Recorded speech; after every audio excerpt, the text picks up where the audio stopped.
Hi, you're watching Sipping Off the Cuff on Tequila Aficionado Media. All of our platforms on Mike Morales here in San Antonio, and that gentleman out there is I'm Eric Zandona in Vancouver, Washington. in chilly Vancouver, Washington, but Yeah, it's rainy, but rainy. yeah, not too bad. We were dreary all week long, and then the sun comes out and it just makes it muggy again. So whatever moisture we get just starts to, it's a fairly tropical climate, Yeah, but it's weird. One day I've got my heater on, the next day I've got my air conditioning going because it's too humid, it's too muggy. right, So anyway, life in Texas. right. Tonight and today, or today and tonight, depending on where you're listening and watching, Eric and I are going to be tasting and dissecting this new tequila called Aguamiel. Yes, Um, very excited. Very excited. By the way, I was under the impression when we contacted these folks. I've been chasing these guys for almost a year. Hmm. Previously, this tequila was going to go to one of our other TJs, Uh-huh. and the gentleman uh, who contacted us said, "I want Eric Zandona." So hey, you know what? When people demand you get it, pal. So here it is. Yeah. Um, I don't. There's not a whole lot that we can talk about with this brand. They sent us the POS material on Mm. PDF, and it's just a single sheet. Just so you folks know, give you the inside. It's known 1438. It's Destiladora del Valle de Tequila. It's the same distillery as Nosotros, Siempre, and several other brands. What I can tell you is it is certified kosher. Yeah, I noticed that. So that's a plus because we're starting to recognize a lot of organic and kosher tequilas. Very nice. It's very important these days. You know, the kosher industry is a $1 billion business. So if you're not getting your cut of the $1 billion business, talk to your local rabbi. So it's fun. I have one of my books out. Is called the Big Business of Kosher Tequila, Hmm. and it's been doing really well. And I know later on you and I want to talk about your books that you have upcoming. Yeah. But tonight, I think we'll talk about Aguamiel. What did they say that they have stone brick ovens and autoclaves?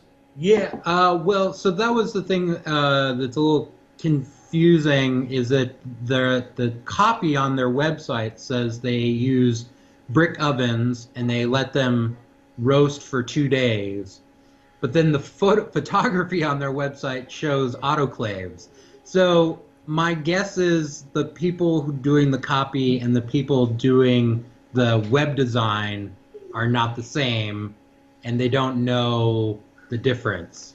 But let's see. I mean, let's take them at their word that they're Sure. doing brick ovens, and then they say double distilled in copper pots, and so it sounds like it's going to be a pretty straightforward sort of traditional Blanco tequila. So I'm excited. What I know about this distillery is that they do have ovens, they do have autoclaves, but Yeah. they're actually known for using Highlands and Lowlands agave. It's not uncommon that you see that on some of the other brands that come out of that distillery. Hmm. Where and I don't know what the combinations is. I don't know if it's Yeah. 50-50, 70-30, 60-40. I have no idea. So it probably wouldn't surprise me that they use Highlands and Lowlands agave. They don't say that on their Mm. copy, but maybe that's the case. So, but anyway, we're going to go ahead and take a look at this. I'm going to use my Stossel Jarrito for tequila, and Lost the connection. Oh, okay. I promise, Eric, that we'll get you yours. Yep, there you Oh, go. there we're back. Yeah, that rainy weather does it. It does it to us too. You know, Yeah. we're at the mercy of whoever our provider our Yeah. provider is. Yeah. Uh, anyway, so and you're going to use what, your trusty Glencairn? Yep, I got my ever ready Glencairn. Do you prefer the Glencairn over? You know what? I'll save that question for later. Why don't I Okay. just save that question for later? Because I really do want to talk to you a little bit uh, more about what you do and the American distilling industry or ADI. I'm sorry. Yeah. That's all right. Yeah, no, this is so right off the bat, like visually, really nice. It's beautiful. It's really pristine, Yeah. isn't it? Yeah. It's got a fantastic nose on it. Oh wow. Oh yes.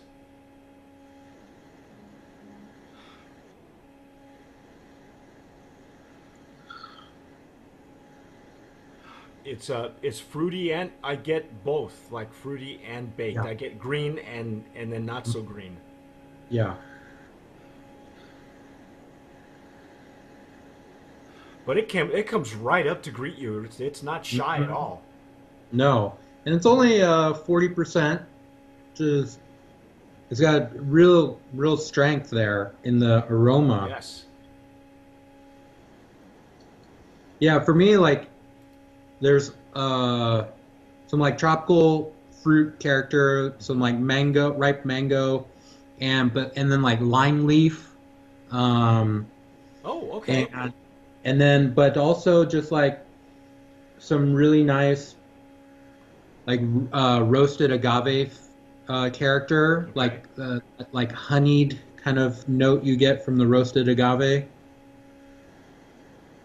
And I know we say roasted, but that that we mean Cook. baked. We mean cooked and Baked. baked. Yeah. Yeah, yeah, It's just roasted is just one of those terms that we throw around like I yeah, love you. You know. I yeah, love you, man. No, you don't. yeah, yeah. I'm ready to drink. Me too. This beautiful smell on this one.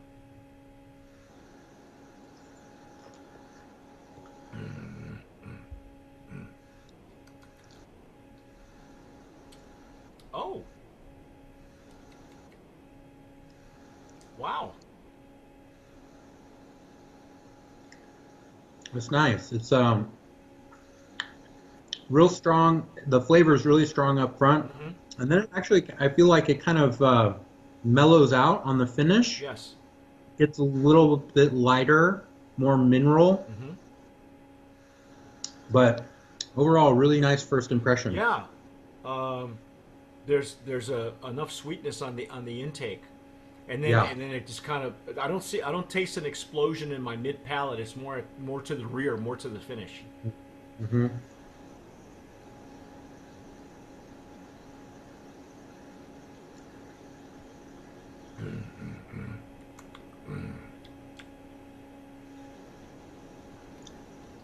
Yeah. Lot. I think that this is. I think it's got a real nice balance to it in terms of like it's not super vegetal and it's not super fruity. It's got this real kind of nice in between point where you're getting both of those sort of characters. Hmm.